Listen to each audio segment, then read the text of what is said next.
Assalamualaikum warahmatullahi wabarakatuh. Kami dari kelompok 8 kelas asuransi syariah B akan menampilkan video yang telah kami buat yang beranggotakan. Yang pertama, saya sendiri Hayatullah dengan NIM 1814377, dan yang kedua Faridja Nur Hidayah dengan NIM 2014-361, dan yang ketiga Tarisa Kusumawati dengan NIM 2014-348. Kami di sini akan membahas tentang materi yang berjudul Uang, Institusi Keuangan dan Penawaran Uang, yang bertujuan untuk memenuhi tugas kelompok pada mata kuliah pengantar ilmu ekonomi makro dengan dosen pengampu Bapak Trisna Taufik Darmawansyah, Magister Ekonomi. Baik, langsung saja kita ke dalam pembahasan materi.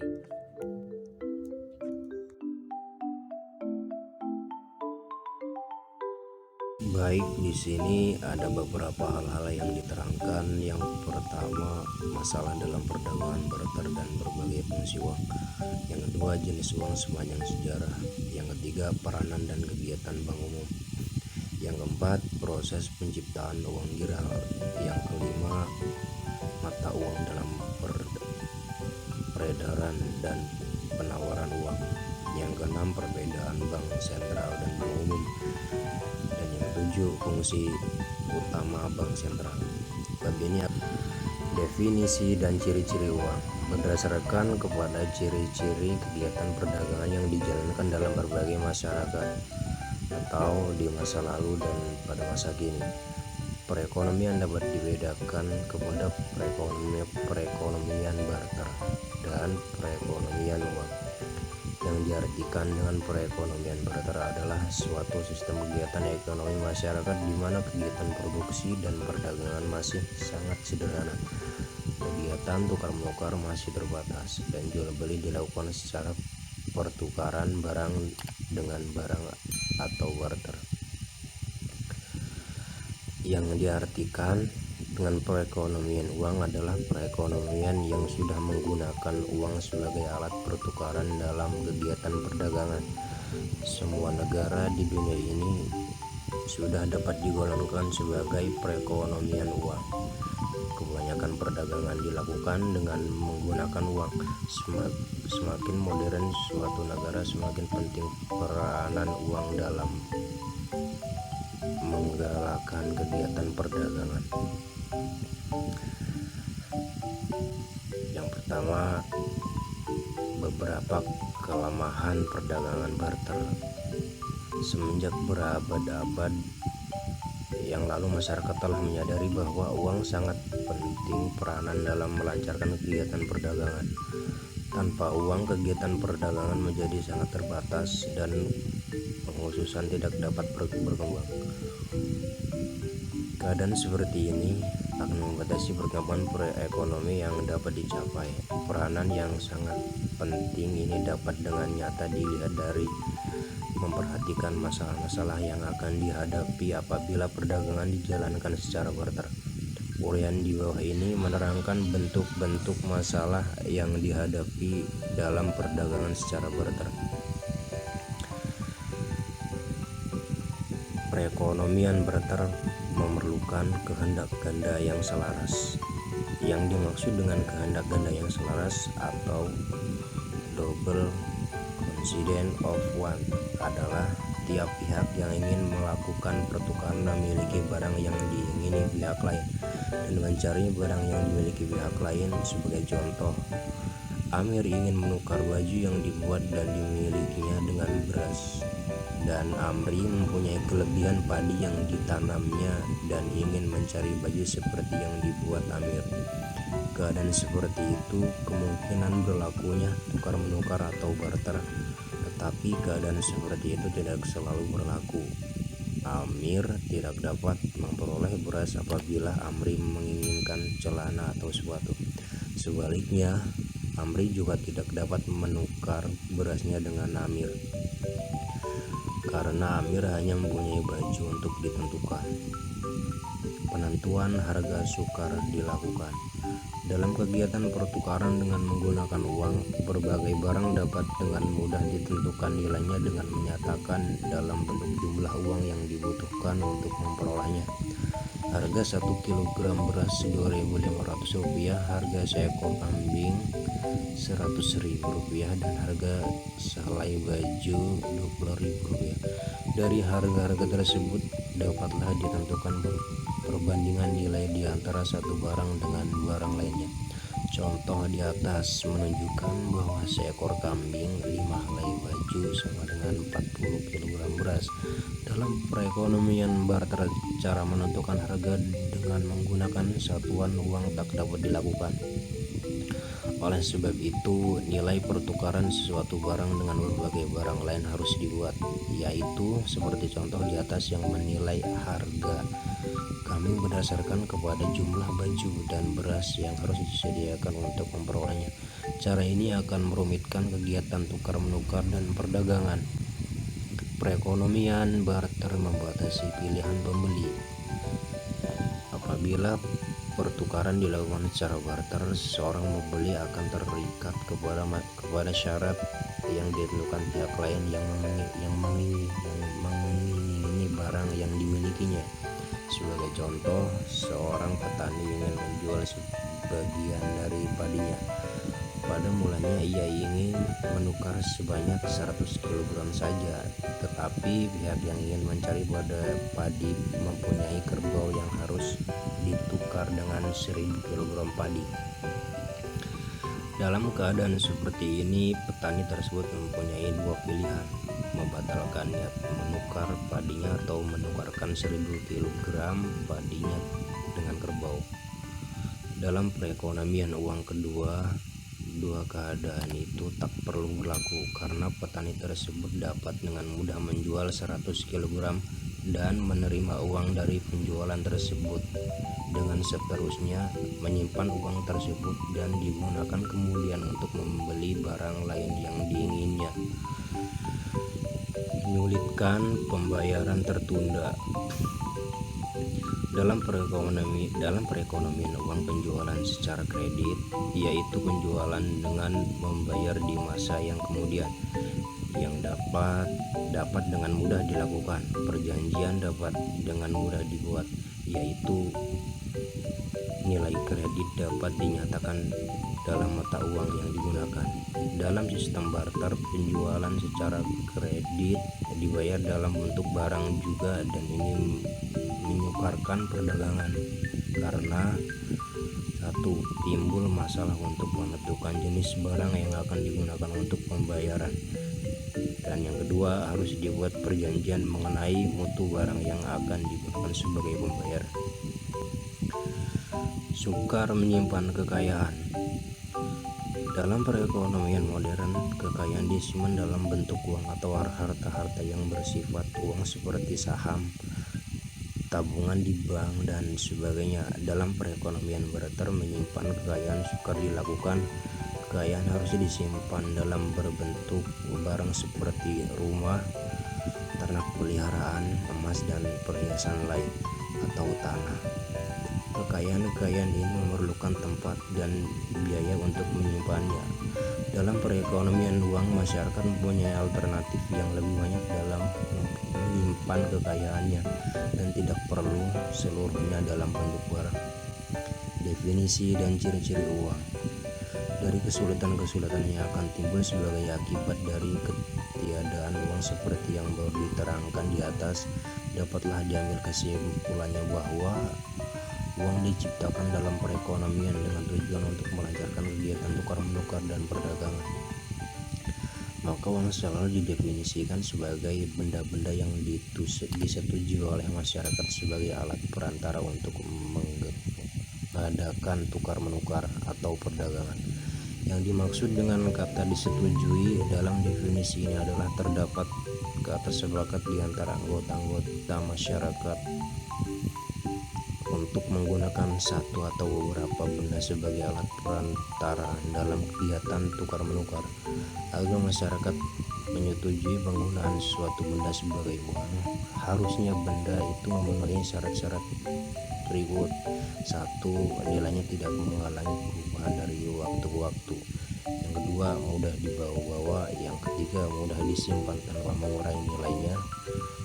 Yang keempat, tahan lama. Yang kelima, jumlahnya terbatas atau tidak berlebih-lebihan. Yang keenam, bendanya mempunyai mutu yang sama. Beberapa fungsi uang berdasarkan kepada kesulitan-kesulitan yang dinyatakan dalam bagian yang lalu yang akan timbul dalam perekonomian yang tidak menggunakan uang sebagai alat perantara dalam perdagangan. Dalam ilmu ekonomi, peranan atau fungsi uang dalam melancarkan kegiatan perdagangan dibedakan menjadi 4 jenis. 4 jenis mereka adalah 1. Untuk melancarkan kegiatan tukar menukar. Yang kedua, untuk menjadi satuan nilai. Yang ketiga, untuk ukuran bayaran yang ditunda. Dan yang keempat, sebagai alat penyimpanan nilai. Uang sebagai perantara tukar menukar. Dengan adanya uang, kegiatan tukar menukar akan jauh lebih mudah dijalankan kalau dibandingkan dengan di dalam kegiatan perdagangan secara barter. Seorang yang ingin memperoleh berbagai jenis barang untuk memenuhi kebutuhannya akan dapat dengan mudah memperoleh apabila ia memiliki uang yang cukup untuk membeli kebutuhan tersebut. Uang yang dimiliki dapat dengan mudah ditukarkan dengan barang-barang yang diingininya. Kegiatan tukar menukar adalah lebih rumit di dalam perdagangan secara barter. Tukar menukar baru akan berlangsung apabila seorang dapat menawarkan sesuatu barang yang diingini oleh seorang lainnya, dan orang lain itu memiliki barang yang diinginkan oleh orang yang pertama.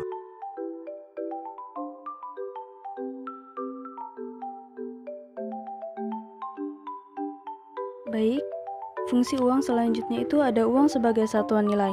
Keuntungan selanjutnya dari penggunaan uang dalam masyarakat bersumber dari kesanggupannya untuk bertindak sebagai satuan nilai. Yang dimaksudkan dengan satuan nilai itu adalah suatu ukuran yang menentukan besarnya nilai dari berbagai jenis barang. Dengan adanya uang, nilai suatu barang dapat dengan mudah dinyatakan, yaitu dengan menunjukkan jumlah uang yang diperlukan untuk memperoleh barang tersebut. Dengan membandingkan nilai berbagai jenis barang, akan dapat ditentukan besarnya nilai suatu barang jika dibandingkan dengan nilai barang-barang lain.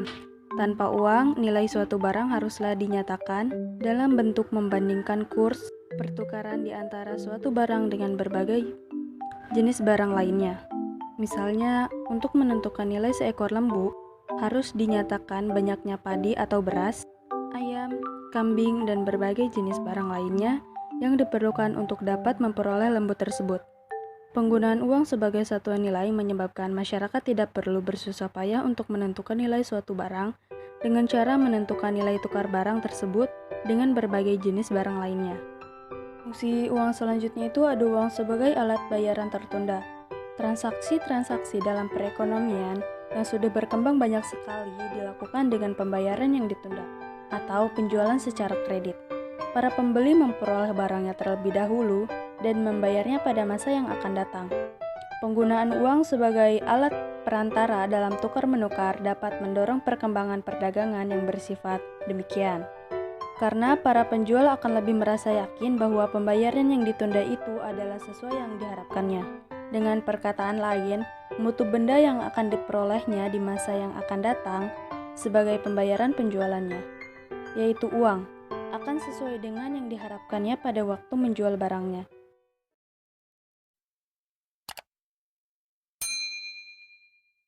Fungsi selanjutnya itu ada uang sebagai alat penyimpanan nilai. Penggunaan uang memungkinkan kekayaan seseorang disimpan dalam bentuk uang. Apabila harga-harga barang stabil, menyimpan kekayaan dalam bentuk uang lebih menguntungkan dari menyimpannya dalam bentuk barang. Di dalam perekonomian yang sudah maju, jenis uang yang terutama adalah uang bank atau uang girau. Uang jenis ini tidak memerlukan biaya untuk menyimpannya dan mudah mengurusnya. Jenis kedua dari uang yang sekarang ini banyak digunakan adalah uang kertas. Uang ini juga merupakan alat penyimpanan nilai yang lebih baik daripada menyimpan nilai dalam bentuk barang. Ia tidak memerlukan biaya dan ruangan yang besar untuk menyimpannya. Apabila harga-harga selalu mengalami kenaikan yang pesat, nilai uang akan terus-menerus mengalami kemerosotan. Maka kekayaan yang berupa uang akan mengalami penurunan nilai kalau dibandingkan dengan kekayaan yang berbentuk barang. Dalam keadaan demikian, uang bukanlah alat penyimpanan nilai yang baik.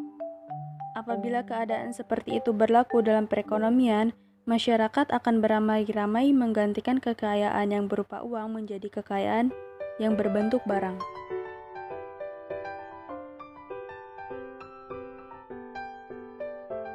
Jenis uang sepanjang sejarah.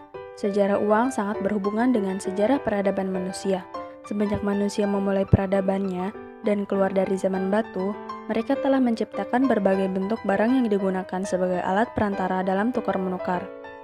Jenis uang yang mula-mula sekali digunakan. Terdapatnya kesulitan-kesulitan yang ditimbulkan oleh perdagangan secara barter menyebabkan sejak berabad-abad yang lalu, orang telah menggunakan uang sebagai alat untuk melancarkan kegiatan tukar-menukar.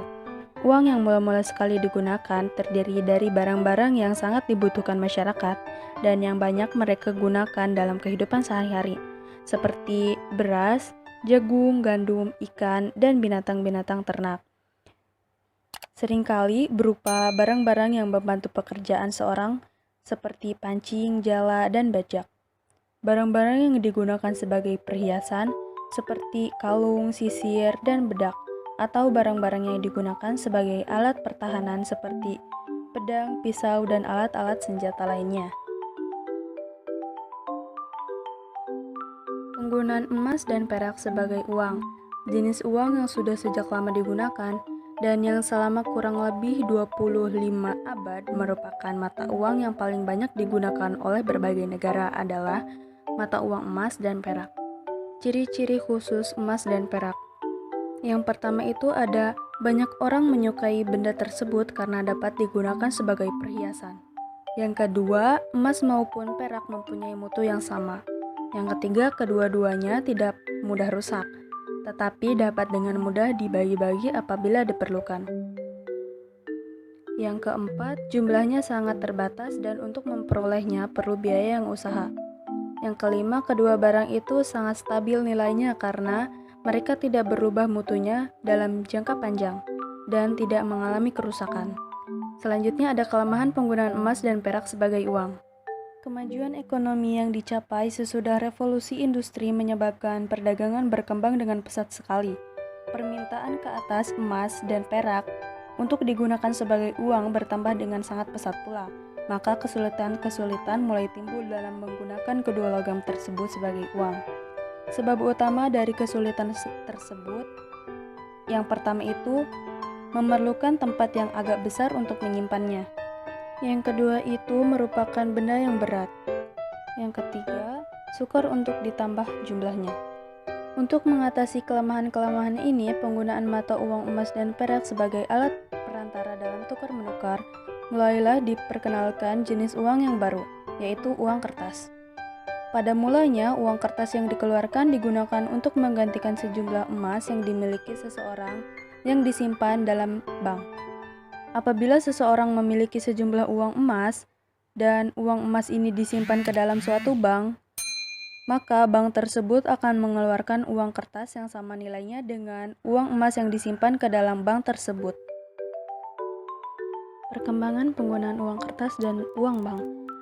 Sebab perkembangan uang kertas. Penggunaan uang kertas sebagai alat perantara dalam perdagangan menjadi sangat bertambah pesat perkembangannya setelah bank-bank umum mengeluarkan uang kertas tanpa terlebih dahulu mereka menerima emas dari para nasabahnya. Emas yang berada di bank-bank umum atau yang dipercayakan kepada bank-bank itu untuk disimpan akan digunakan oleh bank-bank tersebut sebagai cadangan untuk menciptakan lebih banyak uang kertas.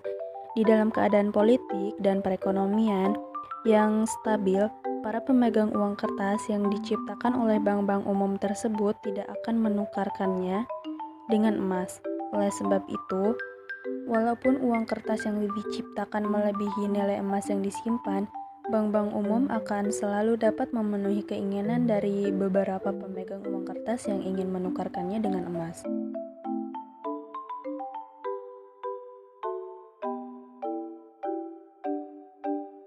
Perkembangan uang giral atau uang bank.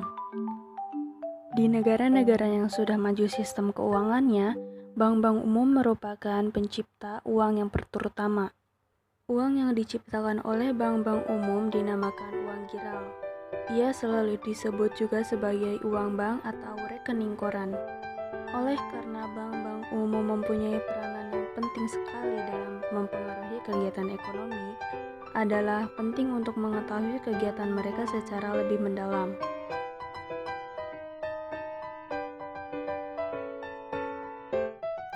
Selanjutnya ada peranan dan kegiatan bank umum. Sebelum membahas mengenai kegiatan-kegiatan utama dari bank umum, di sini akan membahas mengenai lembaga keuangan. Jenis-jenis lembaga keuangan yang dimaksudkan dengan lembaga keuangan atau institusi keuangan adalah semua perusahaan yang kegiatan utamanya adalah meminjamkan uang yang disimpankan kepada mereka. Lembaga keuangan yang lazim terdapat di suatu negara dapat dibedakan menjadi beberapa jenis. Yang pertama, bank umum atau bank perdagangan.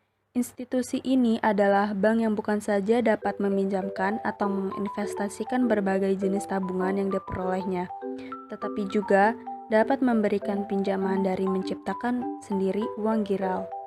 Yang kedua, bank tabungan. Bank ini melakukan kegiatan hampir seperti perusahaan peminjaman. Yang ketiga, perusahaan peminjaman. Ini merupakan badan keuangan yang menerima simpanan dalam bentuk tabungan atau simpanan berjangka lama, atau yaitu hanya dapat diambil kembali oleh pemiliknya sesudah beberapa waktu yang ditentukan, dan selanjutnya meminjamkan atau menginvestasikan tabungan tersebut. Yang keempat, pasaran saham. Suatu lembaga yang fungsi utamanya adalah menjadi pusat di mana saham-saham perusahaan diperjualbelikan. Yang kelima, perusahaan asuransi. Terdiri dari perusahaan yang memperoleh uang dengan menjanjikan akan membuat sejumlah ganti rugi kepada individu, perusahaan, dan badan-badan lainnya apabila suatu peristiwa seperti kecelakaan, kebakaran, kematian, dan sebagainya berlaku ke atas orang, perusahaan atau badan yang membayar asuransi kepada perusahaan asuransi. Uang asuransi yang dikumpulkan oleh badan ini akan diinvestasikan atau dipinjamkan.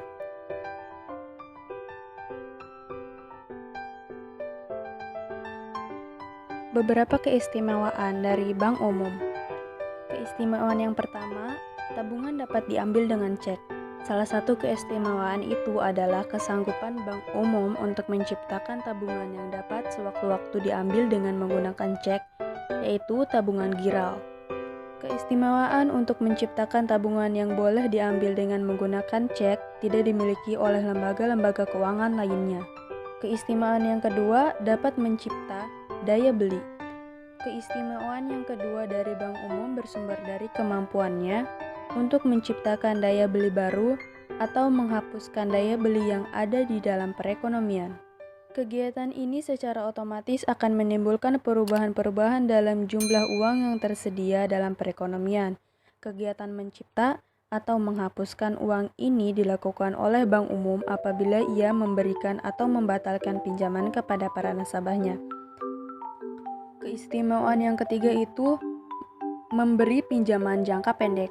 Keistimewaan yang ketiga dari bank umum bersumber dari cara kegiatan meminjamkan uang yang dilakukannya. Bank umum terutama memberikan pinjaman jangka pendek.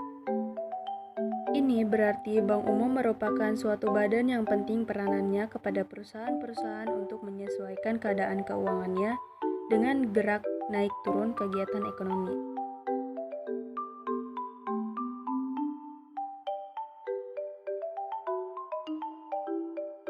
Proses penciptaan uang giral, penciptaan tabungan giral atau rekening koran.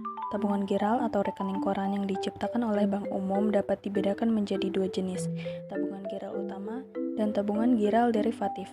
Bank umum akan menciptakan tabungan giral utama apabila ia mendapat uang dari langganannya dalam bentuk uang tunai atau cek yang ditarik dari bank lain. Bank umum akan menciptakan tabungan derivatif apabila bank itu memberikan pinjaman kepada nasabahnya. Tabungan derivatif adalah tabungan giral yang diciptakan secara yang baru diterangkan ini, yaitu diciptakan tanpa memasukkan uang tunai atau cek ke dalam bank tersebut.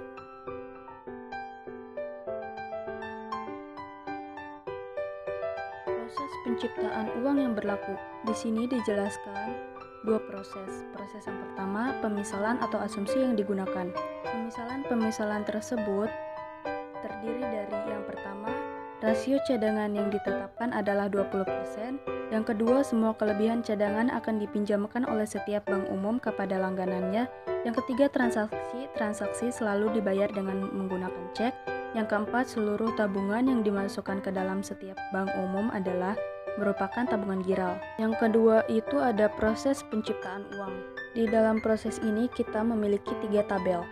Yang pertama bank umum 1, yang kedua bank umum 2, dan yang ketiga bank umum 3.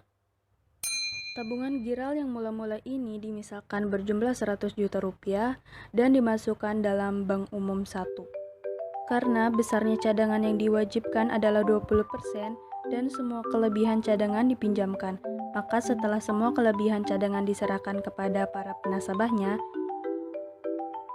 perubahan dalam neraca bank umum 1 itu seperti digambar, angka dalam juta rupiah.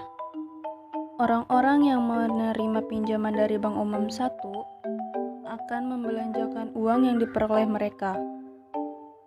Maka segolongan penjual akan menerima tambahan pembayaran sebanyak 80 juta rupiah.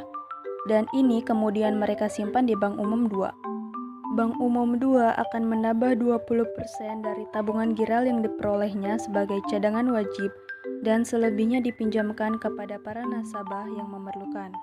Setelah semua kelebihan cadangan yang ada pada Bank Umum 2 dipinjamkan, perubahan dalam neraca bank itu seperti gambar tabel di Bank Umum 2. Seperti dengan yang dilakukan oleh orang-orang yang meminjam dari Bank Umum 1, langganan-langganan yang meminjam dari Bank Umum 2 akan membelanjakan uang mereka yang diperolehnya, yaitu sebanyak 64 juta rupiah. Segolongan penjual akan memperoleh uang tersebut dan menyimpannya di Bank Umum 3. Untuk memenuhi peraturan-peraturan yang ditetapkan, 20% dari tabungan yang dibuat itu akan digunakan sebagai cadangan dan selebihnya dipinjamkan kepada para langganan yang memerlukan. Apabila seluruh uang yang dapat dipinjamkan telah diberikan kepada para peminjam, perubahan dalam neraca Bank Umum 3 itu seperti dalam tabel Bank Umum 3. Penerima-penerima pinjaman dari Bank Umum 3 akan dilakukan tindakan seperti yang dilakukan oleh para peminjam dari Bank Umum 1 dan Bank Umum 2, yaitu mereka akan membelanjakan uang yang dipinjam tersebut. Uang ini akan diperoleh para penjual yang menjual barang-barang mereka kepada para peminjam tersebut dan selanjutnya akan disimpan di dalam Bank Umum 4, seperti dengan yang telah dilakukan oleh Bank Umum 1, 2, dan 3. Bank Umum 4 akan meminjamkan kelebihan cadangan yang ada padanya. Mungkin cukup sekian materi yang dapat saya sampaikan. Pemateri selanjutnya yaitu Fariza Nurhidayah. Selanjutnya, proses penciptaan uang giral di dalam kenyataan. Ada 3 faktor penting yang membatasi penciptaan uang. Yang pertama, kebocoran uang tunai. Yang kedua, bank ingin mempunyai cadangan yang lebih banyak. Dan yang ketiga, kekurangan peminjaman. Yang pertama, dalam kebocoran uang tunai, salah satu faktor yang membatasi luasnya proses penciptaan uang adalah berlakunya kebocoran uang tunai, yaitu sebagian dari uang yang seharusnya disimpan ke bank umum yang berikut tetapi dipegang oleh pemiliknya sendiri. Ini merupakan keadaan yang lazim berlaku dalam masyarakat. Jika seseorang yang menerima uang tidak selalu memasukkan semua uang tersebut ke dalam bank, sebagian akan disimpan dalam rumah, dalam perusahaan, atau dalam kantong. Faktor ini akan membatasi luasnya penciptaan uang yang akan berlaku. Lalu yang kedua, ada bank ingin mempunyai cadangan yang lebih banyak. Faktor ini lebih penting membatasi luasnya penciptaan uang adalah keinginan bank untuk membuat cadangan atas tabungan giral yang lebih besar daripada yang ditetapkan oleh peraturan perbankan. Apabila bank-bank umum dalam contoh ini adalah bukan mempertahankan cadangan sebesar 20% tetapi sebanyak 25%. Nilai ini diperoleh dengan menggunakan persamaan rumus D sama dengan S per R sama dengan 100 per 0,25 sama dengan 400. Dan yang ketiga, ada kekurangan peminjaman. Pentingnya yang akan mendorong bank umum untuk mempertahankan cadangan yang lebih tinggi dari yang ditetapkan bank sentral adalah karena kekurangan peminjaman yang mampu membayar bunga dan membayar kembali pinjaman mereka. Maka pimpinan bank merasa adalah lebih baik untuk menahan uang tersebut di bank dari peminjamkannya. Kalau pada akhirnya uang itu tidak dapat dikembalikan oleh para peminjamnya. Selanjutnya, mata uang dalam peredaran, uang beredar dan kekayaan mudah tunai. Mata uang dalam peredaran dan uang beredar, di dalam membahas mengenai uang yang terdapat dalam perekonomian adalah penting untuk membedakan di antara mata uang dalam peredaran dan uang beredar. Mata uang dalam peredaran adalah seluruh jumlah mata uang yang telah dikeluarkan dan diedarkan oleh bank sentral. Mata uang tersebut terdiri dari dua jenis, yaitu uang logam dan uang kertas.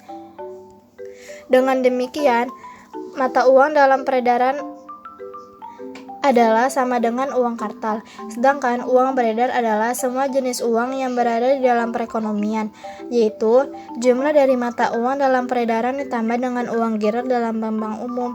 Pengertian uang beredar atau money supply perlu dibedakan pula menjadi dua pengertian, yaitu pengertian yang terbatas dan pengertian yang luas. Dalam pengertian yang terbatas, uang beredar adalah mata uang dalam peredaran ditambah dengan uang giral yang dimiliki oleh perseorangan, perusahaan-perusahaan, dan badan-badan pemerintah. Dalam pengertian yang luas, uang beredar meliputi 1. Mata uang dalam peredaran, yang kedua uang giral, dan yang ketiga uang kuasai. Uang kuasai terdiri dari deposito berjangka, tabungan, dan rekening tabungan, valuta asing, milik swasta domestik. Uang beredar menurut pengertian yang luas ini dinamakan juga sebagai likuiditas perekonomian atau M2. Kekayaan mudah tunai atau berlikuiditas tinggi.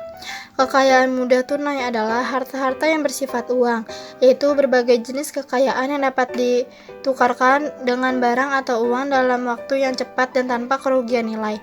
Dalam perekonomian yang maju, kekayaan semacam itu banyak terdapat.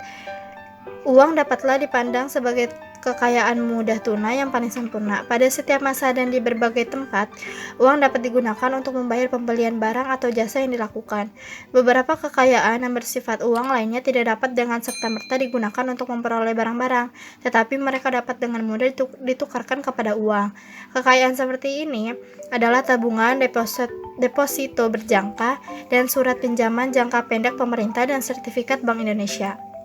Tabungan dan deposito berjangka adalah kekayaan keuangan yang mempunyai tingkat mudah tunai yang hampir sama tingginya dengan uang, yaitu ia dapat dengan cepat mudah menjadi uang. Satu-satunya kelemahannya adalah deposito berjangka dan tabungan tidak dapat dengan serta-merta digunakan untuk membeli barang atau jasa. Para pemiliknya harus terlebih dahulu pergi ke bank atau lembaga-lembaga keuangan lainnya untuk menukar jumlah tabungan atau deposito berjangka yang dimiliki mereka menjadi uang. Tingkat mudah tunai tabungan dan deposito berjangka yang sangat tinggi tersebut menyebabkan mereka dinamakan juga sebagai uang kuasi atau hampir uang atau near money. Surat pinjaman jangka pendek pemerintah juga dapat digolongkan sebagai hampir uang karena apabila pemiliknya memerlukan uang, maka ia dapat menjual surat pinjaman jangka pendek pemerintah tersebut kepada bank.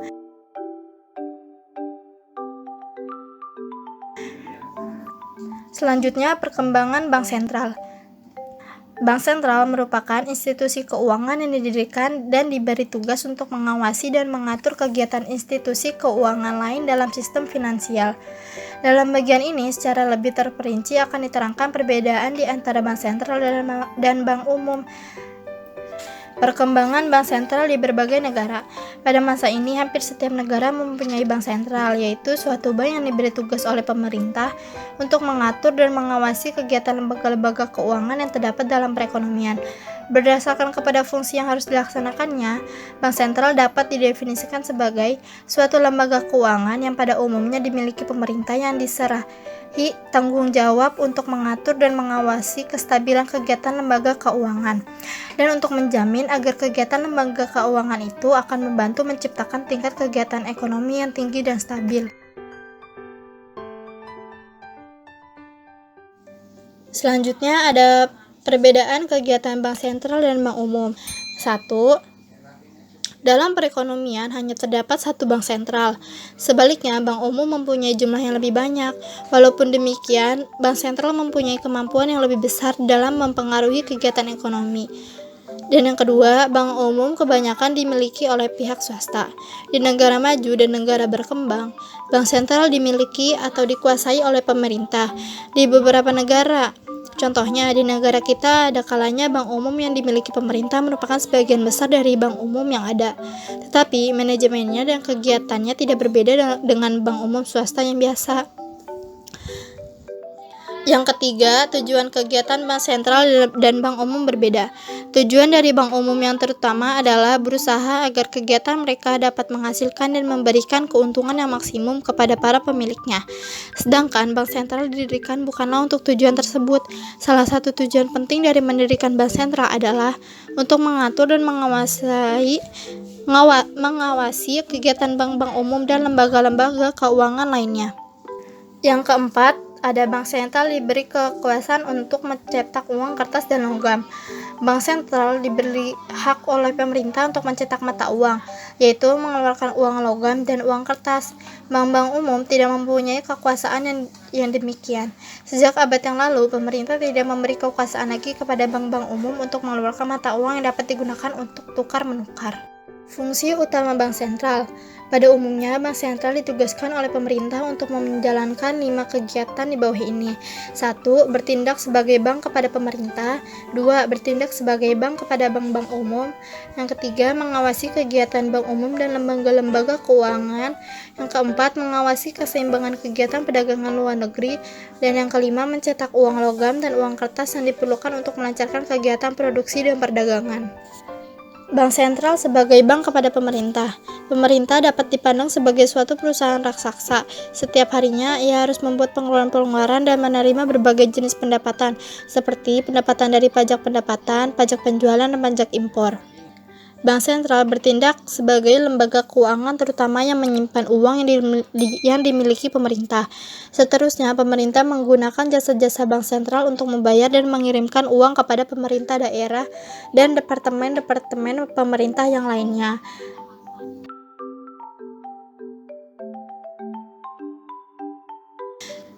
Selanjutnya, sebagai bank kepada bank umum, bank sentral selalu disebut sebagai bank kepada bank atau bankers bank atau sumber pinjaman terakhir, leader of last resort. Artinya, bank sentral adalah bank dari bank-bank lainnya dan ia merupakan sumber terakhir dari pinjaman apabila bank umum tidak dapat memperoleh lagi pinjaman dari sumber lainnya. Bank sentral disebut sebagai bank dari bank lainnya karena jasa yang diberikan kepada bank umum adalah sama sifatnya dengan jasa bank umum kepada masyarakat. Selain itu, bank umum juga akan menyimpan sebagian uang tunai yang dimilikinya di bank sentral untuk memenuhi peraturan-peraturan pemerintah. Bank umum seperti telah diterangkan harus menyimpan sebagian dari tabungan masyarakat yang diterimanya sebagai cadangannya.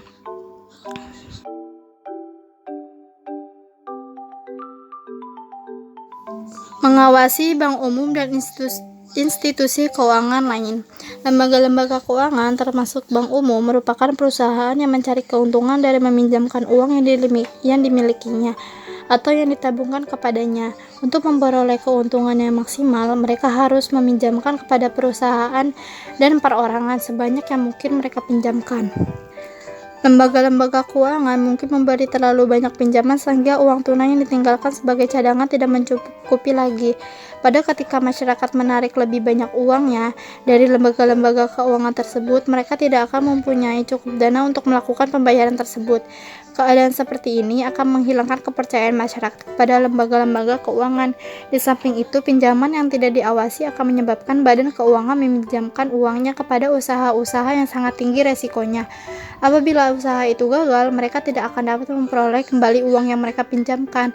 Keadaan demikian dapat menyebabkan lembaga keuangan tersebut menutup usahanya dan tidak dapat membayar kembali tabungannya. Selanjutnya, ada mengawasi kestabilan kurs valuta asing.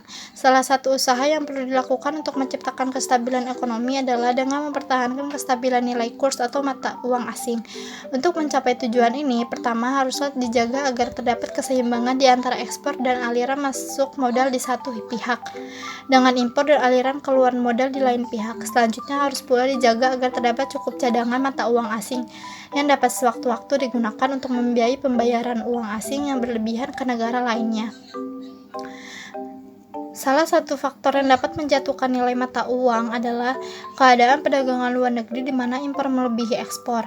Maka untuk menjaga agar nilai kurs mata uang tetap stabil, maka Bank Sentral harus membuat langkah-langkah yang menjamin agar masyarakat tidak mengimpor secara berlebihan dari negara lain. Jadi, dapat dikatakan bahwa Bank Sentral merupakan salah satu lembaga pemerintah yang bertugas untuk menjaga kestabilan kegiatan impor, ekspor, dan aliran modal luar negeri dengan tujuan untuk menjamin tercapainya kestabilan perekonomian negara. Selanjutnya, mencetak uang logam dan uang kertas. Mata uang yang beredar dalam perekonomian dikeluarkan oleh Bank Sentral. Pemerintah memberi kekuasaan kepada Bank Sentral untuk mencetak uang yang diperlukan untuk melancarkan kegiatan perdagangan dan produksi. Dalam menjalankan tugas ini, Bank Sentral haruslah menentukan besarnya jumlah uang yang harus disediakannya pada suatu waktu tertentu. Di samping itu, dari satu waktu ke waktu lainnya, ia harus pula menentukan pertambahan jumlah uang yang perlu dilakukan agar kegiatan perdagangan dan produksi tetap dapat berjalan dengan lancar, dan perkembangan ekonomi yang teguh terus berlangsung. Dalam suatu perekonomian yang berkembang, nilai transaksi yang dilakukan masyarakat akan makin bertambah besar. Ini berarti dalam suatu perekonomian yang berkembang diperlukan lebih banyak uang. Menentukan besarnya uang beredar yang harus ditambah dari satu periode ke periode lainnya merupakan tugas Bank Sentral.